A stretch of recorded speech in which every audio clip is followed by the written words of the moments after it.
आपण आता इलो आपल्या आचऱ्यातील नवीन साईटवर. तर या ठिकाणी आता आपण घर उतरूक चालू केलेलं असं. लाकूड सामान जर बघितलं तर या ठिकाणी बघा ह्या पूर्ण इकडे असा खराब झालेला असत. हे वाशे वगैरे तर इकडे बघितलं असतं का वाळवी लागलेली असा. तर भिंत बघा, ह्या भिंतीक तर पूर्णच क्रॅक गेलेले असतात, ते असे आडवे गेलेले असतात. नंतर व्हर्टिकल मध्ये आणि अशा घरात राहणं म्हणजे रिस्की. म्हणजे सरपटणारे प्राणी वगैरे असतात तर ते घरात जास्त येतात, त्याच्यामुळे देखील भीती वाटतं. विंचू, साप वगैरे असतील असे विषारी प्राणी या ठिकाणी घरात येतात.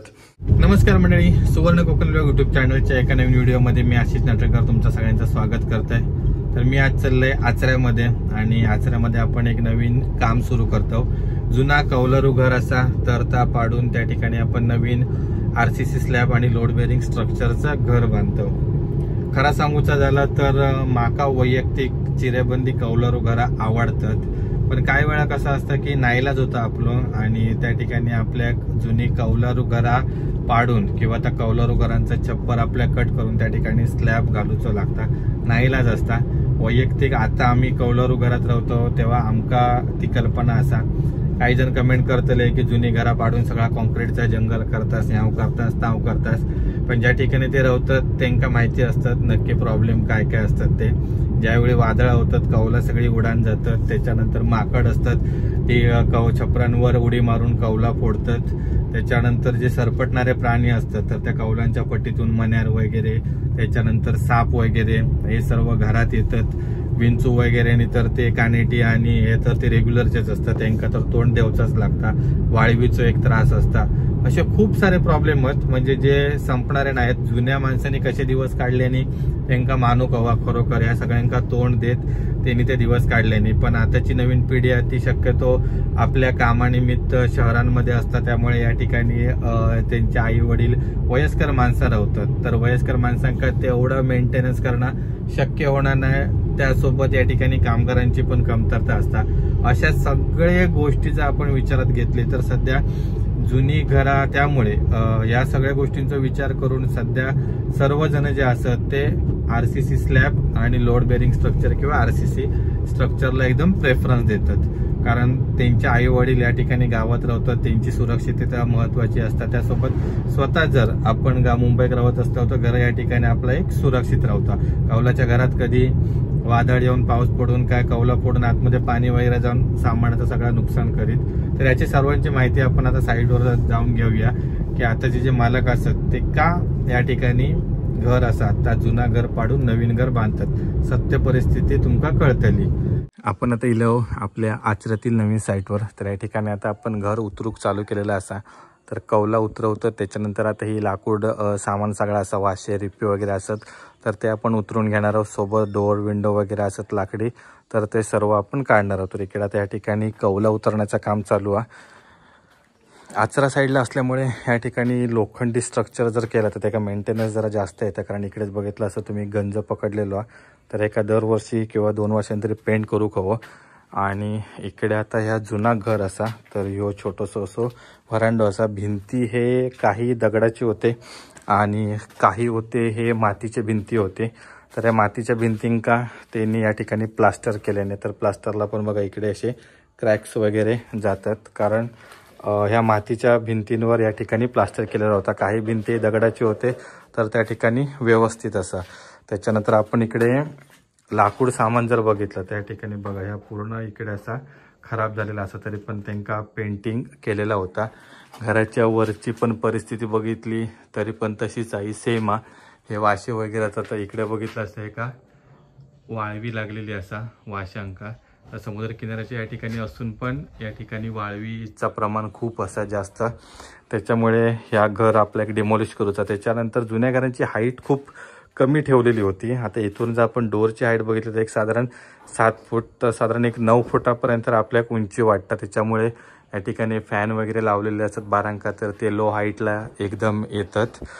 खिडक्या पण बघितलं असेल एकदम छोटे खिडके होते, त्याच्यानंतर व्हेंटिलेशनला पण त्रास. तर हे जे लोखंडी गज असत तर त्याका पण गंज पकडलेलो असा सळी लोखंडाचे टाकलेले होते ते. अशी एकंदर परिस्थिती आहे. इकडे रूम पण छोटे होते. ह्यो हॉल असा समोरचं. त्याच्यानंतर इकडे असा ही देवखोली.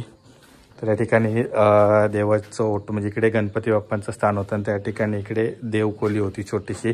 तर आताच्या नवीन प्लॅनमध्ये आपण एक वेगळीच देवखोली गणपती बाप्पांच्या हिशोबान त्या ठिकाणी आपण नवीन प्लॅनमध्ये अरेंज केलेला असा. आणि आता या ठिकाणी आपण कौला संपूर्ण काढतो. इकडे पण बघितलं तर वाशांची परिस्थिती सेमच आहे. हे वाशी सगळे ते एकदम वाळवी लागलेली आहेत का इकडे बघितलं असतं. त्याच्यामुळे सध्या आता गोंधळ असो की लाकूड सामान तर भयंकर महाग असा आणि जरी महाग असला तरी पण त्या क्वालिटीचा भेटत की नाही शंका असा. इकडे आता हे जे वाशी असं त्यांच्यासाठी जंगली लाकूड वापरलेला म्हणजे ऐन असून देत आकेशी त्याच्यानंतर फणस वगैरे तर या प्रकारचं लाकूड हे वाशे वापरलेले आहेत. आणि वरती जर आपण बघितले तर आडवीचे पर्लिन वगैरे असतात तर त्यांच्यासाठी माडांचे वाशे बनवल्याने होते. ते पण मजबूत असतात आणि त्यांना टेन्शन म्हणजे जे लोड घेऊची कॅपॅसिटी पण त्यांची चांगली असतात.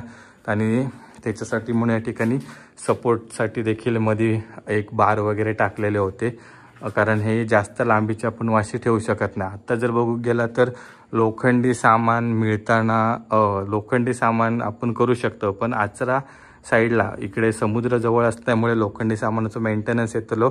लाकूड सामान बघू गेला तर आता महाग येतं आणि त्याच्यासाठीची मजुरी पण जास्त असा. त्याच्यानंतर ह्याचा लाईफ पण कमी असा. पूर्वीच्या काळी जंगल असायची राखून ठेवलेली ती तोडायची त्याच्यातून घरासाठीचा लाकूड सामान वापरायचे आणि ज्यावेळी तोडायचे तर त्याच्या डबल त्या ठिकाणी लागवड देखील व्हायची.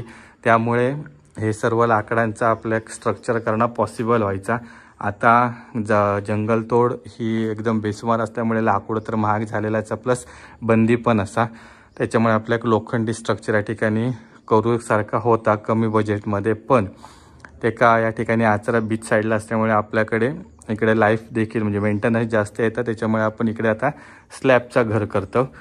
त्याच्याबद्दल आपल्याला काय टेन्शन नाही. खाली बघितलं तर इकडे कोबं केलेलो असा CC फ्लोरिंग. अगोदर जुने मातीचे भिंती असायचे आणि आता या ठिकाणी CC फ्लोरिंग केलेलं. इकडे भिंतीवरनं पण पूर्ण वाळवी चढलेलंच कारण इंटरनल पूर्ण हे मातीचं पोर्शन असल्यामुळे या ठिकाणी वाळवीचा त्रास भयंकर आणि या प्लास्टरला पण क्रॅक गेलेले असतात. शक्यतो जुन्या काळी या ठिकाणी प्लिन बीम त्याच्यानंतर लिंटल वगैरे हे असं काही विषय नव्हतो. त्याच्यामुळे जरा जरी काहीतरी सेटलमेंट झाली तर या ठिकाणी असे हे पूर्ण क्रॅक्स जायचे आणि त्यानंतर मग रिपेअर करू. का इकडे तर भिंत बघा या भिंतीत तर पूर्णच क्रॅक गेलेले असतात. ते असे आडवे गेलेले असतात नंतर व्हर्टिकलमध्ये. आणि अशा घरात राहणं म्हणजे रिस्की. म्हणजे ज्यावेळी मोठा वादळ वगैरे येतात तर त्यावेळी ह्या वाशांच्या भरोश्यावर देखील आपण राहू शकत नाही. अजून एक महत्त्वाचा गोंधळ म्हणजे माकड. तर इकडे माकडांचा भयंकर त्रास असा. आता सध्या जुनी घरा का पाडतात त्याचं महत्त्वाचं कारण म्हणजे माकड ते पूर्ण ह्या कौलांच्या घरांची वाट लावून टाकतात. अगदी फळबाग त्याचे तर वाट लावतातच. कौला वगैरे फोडतात. सिमेंटचे पत्रे घातले तर ते सिमेंटचे पत्रे टाकतात फोडून. आपण जर टाटा स्टीलचे पत्रे वापरले तर ते त्यांची लाईफ असतात चांगली 10-15 वर्ष तरी चांगले येतात. पण त्याच्यावर पावसाचा आवाज वगैरे येतात गरम होण्याचे म्हणजे खूप त्रास होता. तर त्याच्यासाठी म्हणून आता सध्याची लोक भरपूर सारे ते डायरेक्ट स्लॅब घालतात की डायरेक्ट घर आपण बंद केला की टेन्शन नाही. कारण बहुतेक सध्या अशी परिस्थिती आहे की आपल्याकडे जे तरुण असतात ते साधारण मुंबईत जास्तीत जास्त जॉबला असतात. त्याच्यामुळे गावात राहणारी जी लोक असतात तर त्यांच्यासाठी एक सेफ्टी म्हणून या ठिकाणी स्लॅबचं घर बांधल्याने की टेन्शन नाही. कौलांच्या घरात जरा थोडं वादळाच्या वेळी वगैरे त्रास. आणि हे अगोदर सगळे छोटे छोटे रूम होते आणि आता आपण हे रूम साईज वगैरे सगळे वाढवले असे. इले काय रे तुम्ही काय हे का कौला काढणार रे? ओके नमस्कार. काय म्हणतास? आपली टीम इलेली असा इकडे पूर्ण सगळा शिफ्टिंग करू. कणकवलीनंतर आपण आता भेटतो. आपण कणकवलीनंतर काय भेटलो ना बाकी काय नाहीच ना का? होय. नंतर तुम्ही खारेपाटणात वगैरे तिकडे हे केलेलाच पण तेव्हा मी नव्हते प्रथमेश होतो त्यावेळी. तर बहुतेक आपले जे हे संपूर्ण घर सामान असतं तर आपले दादा असत तर ते सर्व घेऊन जातात सामान. आणि बरं आता इकडे डोअरची पण कंडिशन बघा. डोअरच्या पण इकडे ह्या पूर्ण लाकूड खराब झालेला असा तर ह्या काढून डायरेक्ट घेऊन जातो. तर ह्याच्यात विषय कसं ह्या आपण पण करू शकतो पण ह्यांका जवळपास मजुरी एवढी जाताना कारण या सगळ्या वरचा उतरवणे आता ह्या उतरवताना पण खूप काळजी घ्यायची लागतात कारण या सामान लाकूड खराब झालेलं असतात पडण्याचे वगैरे चान्सेस असतात. त्याच्यामुळे ह्याच काम करणारी जी लोक असतात त्यांचा अनुभव असता काय आपल्या काळजी घ्यायची. त्यामुळे ते व्यवस्थित सगळं आता क्लिअर करतात आणि मजुरी पण जास्त असतात. रेग्युलर आपल्याकडे आता 500 ते 600 रुपये मजुरी चालू आहे. यांची मजुरी 800, 900, 1000 रुपयापर्यंत असतात. त्यामुळे आपण जर घर उतरून ह्या सामान विकूक गेला तर आपली मजुरी जास्त, आपल्या त्याच्यातनं फायदो कमी. त्याच्यामुळे आपण काय करतो की डायरेक्ट ह्याच्या घर सामान घेणारे व्यक्ती असतात त्यांच्याशी मालकांचं कॉन्टॅक्ट करून देतो आणि ते डील करून मग जे काही किंमत असतात, आता हे वाशी असतील, कवला असतील किंवा इतर काय लोखंडी सामान असतात, तर ते त्यांचे एक अंदाज बांधून मजुरी वगैरे कट करून तर ते पैसे असे पेड करतात. असं एकंदर आपण हिशोब ठेवतो. तर या ठिकाणी आता असं ते टॉयलेट बाथरूम आताचे पण आपण ह्याच पोझिशनला इकडे ठेवलेले असतात. सॉरी, इकडे किचन असा, पण आता इकडे आपलं टॉयलेट बाथरूम असणारा. तर इकडे बघितलं तर हाईट पण पूर्ण एकदम लो असा, म्हणजे ही हाईट नाही म्हटलं तर अगदी 5 फुटाचा. मी जर हाईटला रावले तर माझा पूर्ण डोका लागतं इकडे. तर ह्या आपण आता सगळा एका लेवलला घेऊन स्लॅबचा घर या ठिकाणी बांधणार आहोत. बॅक साईडला पण बघितलं तर अगदी ग्राउंड लेवलला, की ग्राउंड लेवल एकदम ह्या आपल्या भिंतीक लागून असतात. त्याच्यामुळे पाण्याची ओल वगैरे नाही येणार. इकडे पूर्ण महत्त्वाचा त्रास म्हणजे जे सरपटणारे प्राणी वगैरे असतात तर ते घरात जास्त येतं. त्याच्यामुळे देखील भीती वाटतं. विंचू, साप वगैरे असतील असे विषारी प्राणी या ठिकाणी घरात येतात. माकडांसोबत त्यांचं देखील त्रास असता. आता इकडे बघितलं तर या ठिकाणी ग्राउंड लेवल एकदम जवळ असतं. त्याच्यामुळे या ठिकाणी यो कलर वगैरे पूर्ण खराब झालेलो असतं आणि इकडे पावसात ओल मारून या ठिकाणी पूर्ण असं सगळा पाणी साठतं.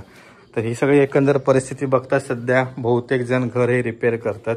आणि त्यानंतर आता हे आपण नवीन घर बांधकाम करताना जमीन लेवलला त्याच्यापेक्षा आपण 3 फूट वरती ही हाईट घेणार आहोत, ज्याच्यामुळे हे सगळं आपलं प्रॉब्लेम सॉर्ट आउट होतो. तर इकडून आपल्या एक संपूर्ण स्पेस असं साईड मार्जिन ती हा ॲज इट इज ठेवची आहे. ज्यावेळी आपण आता घर कोलॅप्स करू तेव्हा आपल्याला एक एक्झॅक्ट आयडिया येतेली. कारण आता आपण सध्या ही एक्सटर्नल मेजरमेंट ती फक्त आपण घेतलेली असा आणि त्याच्यावरनं प्लॅन केलेला असा.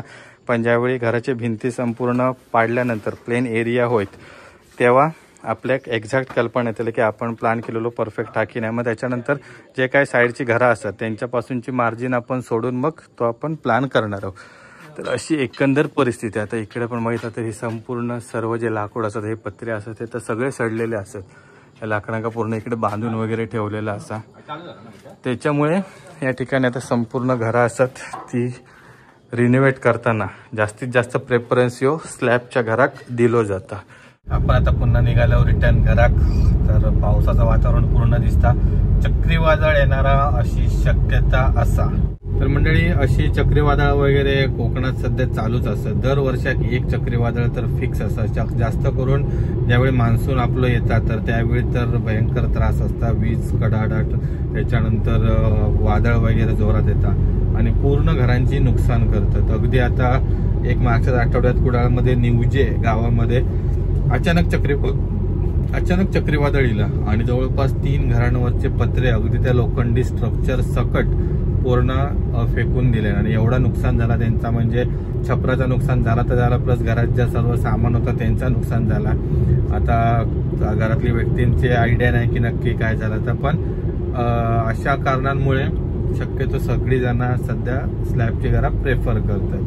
तर मंडळी ही व्हिडिओ मी इकडेच एंड करतो. याच्या पुढच्या भागांमध्ये तुमका आपल्या घर बांधकामाचे अपडेट सगळे मिळणारच आहेत. आणि आपण एक नवीन सिरीज चालू करतो, त्याच्यामध्ये आपण स्टार्ट टू एंड पूर्ण डिटेल माहिती तुमका घर बांधकामासंदर्भात देणार असो.